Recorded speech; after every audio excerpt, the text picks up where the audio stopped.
মন্ত্রী বলেছেন, আপনারা শুনেছেন যে আমাদের ক্রীড়া বাজেট যেটা ছিল কেন্দ্র সরকারের, সে বাজেট প্রায় অনেক গুণ বৃদ্ধি হয়েছে। এটা এই রাজ্যের ক্ষেত্রে হয়েছে।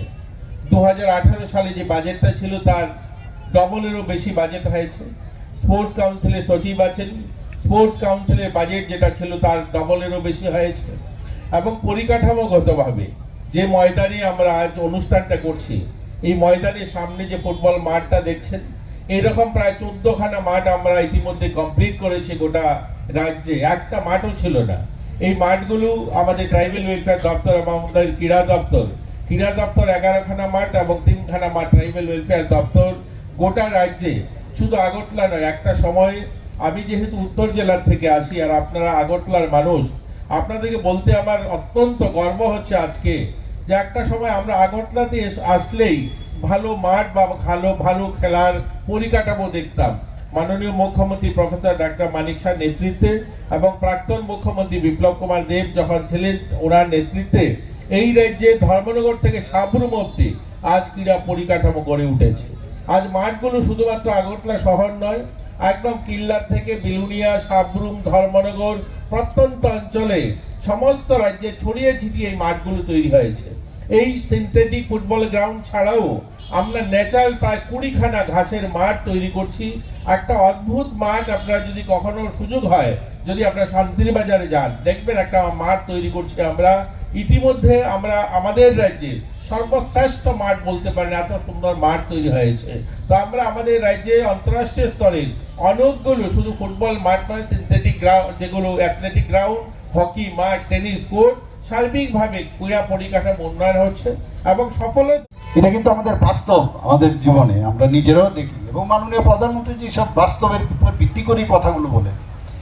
আগেও আমরাও যখন বাড়ির থেকে বেরোতাম খেলার জন্য, তো মনে হতো ফ্যামিলির প্যারেন্টস বা গার্জিয়ানরা বলতো এটা একটা ওয়েস্টেজ অফ টাইম, আর এর থেকে পড়াশোনা করলে ভালো, কোথায় যাস, খেলতে যাচ্ছিস, কি হবে লাভ। কিন্তু আজকে কিন্তু এখন প্যারেন্টসরা বুঝতে পারছে যে খেলার সাথে যদি আমাদের ছেলে মেয়েরা যদি যুক্ত না হয়, তাহলে তার যেটা মস্তিষ্কের কথা মাননীয় প্রধানমন্ত্রী জি বলছেন, যে মস্তিষ্কের মধ্যে যদি খেলাধুলা হয় তো ব্লাড সার্কুলেশন বাড়বে, তাহলে সেখানে আর ব্লাড সার্কুলেশন যখন বাড়বে, যে উর্বরতা, ব্রেনের যে উর্বরতা, সেটাও বাড়বে। আমরা সেটা বলতাম না খালি পড়ো পড়ো, সেটা উনিও বলছেন যে দুটো ফ্যামিলি দেখা গেছে কিছু ছেলে মেয়ে বাইরে গিয়ে খেলাধুলা করছে একটা ফ্যামিলি, আর শুধু বুক ওয়ার্ক খালি পড়ো পড়ো, দুটো ফ্যামিলির মধ্যে যে এনভায়রনমেন্ট দুরকম। একটা মনে হচ্ছে যে ঘরের মধ্যে যেন সান্নাটা কি হবে, ছেলে পড়তে পড়তে, মেয়ে পড়তে পড়তে একদম ব্যান্ড হয়ে গেছে। আরেক দিক দিয়ে হাসি মজাক আনন্দ উৎসব, মানে স্ট্রেসলেস।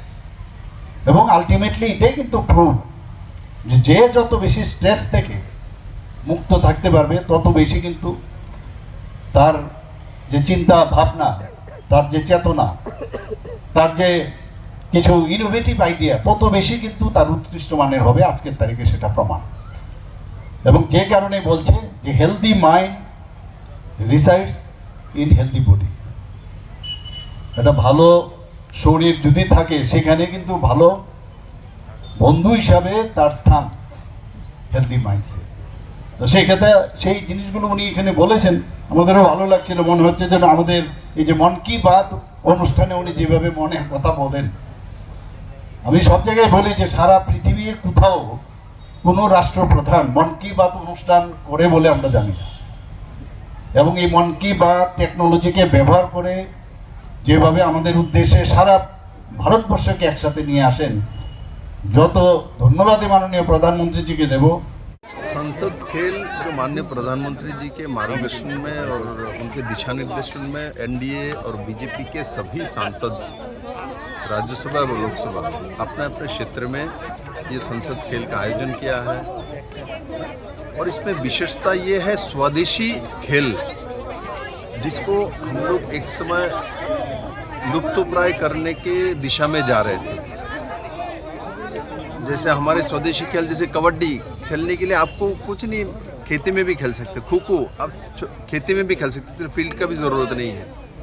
ऐसे बहुत सारी स्पोर्ट्स है, एक्टिविटी है जो कि आप बिना खर्चा और किसी भी जगह में कर सकते। स्वदेशी जो खेल है भारत की, तो उसको आगे निकाल के लेके आना और इस खेल को प्राधान्य देना, ये माननीय प्रधानमंत्री जी का लक्ष्य है। वो हम लोग सफल हुए हैं और मैं मानता हूँ जो फिज़िकल फिटनेस, स्पोर्ट्स, ये दोनों एक्टिविटी कोई बच्चे डेली करेगा तो वो बच्चा कभी भी ड्रग्स में पड़ेगा ही नहीं, क्योंकि उसको खेल का जब नशा हो जाएगा वो स्कूल से जाके पहले कपड़ा खोल के दौड़ने लगता है, मैं फुटबॉल खेल के आता हूँ, मैं कबड्डी का 3 आ गया, हम बाकी रह गया, तो वो उस तरह जाएगा ही नहीं। तो इसलिए हर माता पिता को मैं विनम्र निवेदन करूँगा, अपने बच्चों को पढ़ाई के साथ साथ आप स्पोर्ट्स में कोई ना कोई एक स्पोर्ट्स में ज़रूर भेजिए,